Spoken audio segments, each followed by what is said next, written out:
अध्याय 20 sound therapy. जब ध्वनि उपचार बन जाती है, मनुष्य यह मानकर जीता है कि वह शब्दों से प्रभावित होता है, कि जो समझाया जा सकता है वही असर करता है, कि पहले अर्थ बनता है और फिर शरीर प्रतिक्रिया करता है। लेकिन जीवन का एक बड़ा हिस्सा ऐसा है जो अर्थ बनने से पहले ही घट जाता है। कोई अचानक तेज आवाज, दरवाजे का जोर से बंद होना, पास से गुजरती एम्बुलेंस का सायरन या किसी मशीन का अप्रत्याशित शोर पूरे शरीर को एक साथ झकझोर देता है। हृदय की धड़कन तेज हो जाती है, सांस उथली पड़ जाती है, कंधे और जबड़ा अनायास सख्त हो जाते हैं। उस क्षण कोई विचार नहीं होता, कोई भाषा नहीं होती, फिर भी शरीर प्रतिक्रिया कर चुका होता है। इसके विपरीत कोई धीमी और लयबद्ध ध्वनि, माँ की लोरी, मंदिर की घंटी की दूर से आती गूंज, किसी नदी की बहती हुई आवाज या किसी शांत मंत्र का स्वर बिना कुछ समझाए भीतर ढीलापन ले आती है। मन अभी भी अपनी उलझनों में उलझा रहता है, पर शरीर पहले ही सुरक्षित महसूस करने लगता है। यहीं से इस अध्याय की मूल समझ जन्म लेती है कि ध्वनि पहले शरीर को प्रभावित करती है, फिर मन उसे समझने का प्रयास करता है। हम प्रायः ध्वनि को शब्दों और भाषा तक सीमित कर देते हैं, जबकि ध्वनि का वास्तविक स्वरूप इससे कहीं अधिक मूलभूत है। ध्वनि मूलतः कंपन है, एक तरंग जो हवा, जल या किसी भी माध्यम के द्वारा शरीर तक पहुंचती है। शब्द, व्याकरण और अर्थ बाद में आते हैं। शरीर ध्वनि को समझता नहीं, वह उसे अनुभव करता है। हृदय की धड़कन, श्वास की गति, मस्तिष्क की तरंगे और मांसपेशियों का तनाव, ये सभी लय और कंपन के सिद्धांत पर काम करते हैं, भाषा पर नहीं। यही कारण है कि एक ही शब्द अलग स्वर, अलग गति और अलग तीव्रता में बिल्कुल अलग प्रभाव डाल सकता है। जब कोई व्यक्ति कहता है कि तुम्हारी बात नहीं, तुम्हारी आवाज ने असर किया, तो वह शब्दों की नहीं, ध्वनि के कंपन की बात कर रहा होता है। मानव शरीर केवल कानों से नहीं सुनता, वह पूरे अस्तित्व से सुनता है।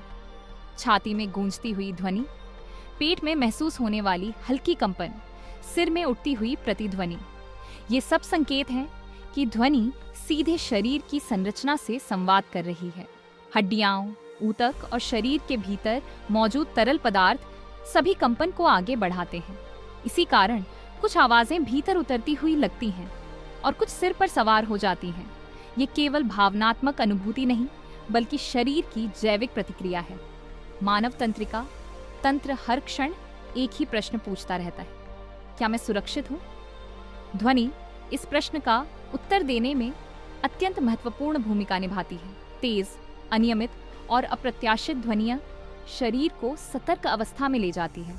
शरीर स्वयं को संभावित खतरे के लिए तैयार करने लगता है। इसके विपरीत धीमी, लयबद्ध और अनुमानित ध्वनियां शरीर को यह संकेत देती हैं कि अब सतर्क रहने की आवश्यकता नहीं है। सांस गहरी होने लगती है, मांसपेशियां ढीली पड़ती हैं और भीतर एक सहजता उतरने लगती है। इस स्तर पर कोई विचार नहीं होता, केवल प्रतिक्रिया होती है। इसीलिए कहा जा सकता है कि ध्वनि नर्वस सिस्टम की सीधी भाषा है। अवचेतन मन शब्द नहीं समझता, वह तर्क नहीं करता और प्रमाण नहीं मांगता, वह केवल संकेत, पैटर्न और लय को पहचानता है। इसीलिए हम चाहे कितनी बार स्वयं को समझाएं कि डरने की कोई बात नहीं, शरीर फिर भी भय में जा सकता है। चेतन मन शब्दों से बात करता है, पर अवचेतन कंपन से। ध्वनि अवचेतन तक पहुंचने का सबसे सीधा मार्ग है। वह बिना अनुमति भीतर प्रवेश कर जाती है। स्मृति केवल विचारों में संग्रहित नहीं होती, वह अनुभवों की लय में भी रहती है। कोई विशेष धुन अचानक बचपन की किसी याद को जगा सकती है, कोई आवाज बिना कारण मन को भारी कर सकती है, और कोई स्वर भीतर गहरी शांति ले आ सकता है। अक्सर व्यक्ति कहता है कि पता नहीं क्यों, बस मन अजीब सा हो गया। असल में मन नहीं जानता, पर शरीर पहचान लेता है। कई भावनात्मक प्रतिक्रियाएं वर्तमान की नहीं होती, वे स्मृति की भाषा में बोल रही होती है, और ध्वनि उस भाषा की कुंजी बन जाती है। भारतीय परंपरा में ध्वनि को केवल संचार का साधन नहीं माना गया, नाद को अस्तित्व की मूल अवस्था कहा गया। वह कंपन जिससे रूप, विचार और अर्थ जन्म लेते हैं। जब यही नाद लय और स्वर के साथ व्यवस्थित होता है, तब वह संगीत बनता है। संगीत केवल कानों के लिए नहीं, बल्कि शरीर और चेतना के लिए होता है। आधुनिक जीवन में यही प्रक्रिया म्यूजिक के रूप में सामने आती है। वाद्य, डिजिटल साउंड, बीट्स और फ्रीक्वेंसी के माध्यम से, चाहे शास्त्रीय हो या आधुनिक, हर म्यूजिक किसी न किसी रूप में शरीर और तंत्रिका तंत्र को प्रभावित करता है। मनुष्य म्यूजिक को केवल सुनता नहीं, वह उसे अपने भीतर प्रसंस्कृत करता है। हीलिंग केवल बीमारी के ठीक होने का नाम नहीं है। हीलिंग वह अवस्था है जिसमें शरीर और मन संतुलन की ओर लौटते हैं।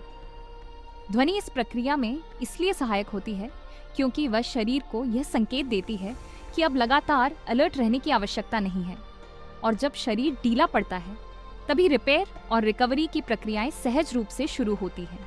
इस अर्थ में ध्वनि इलाज नहीं है, पर इलाज की भूमि तैयार करती है।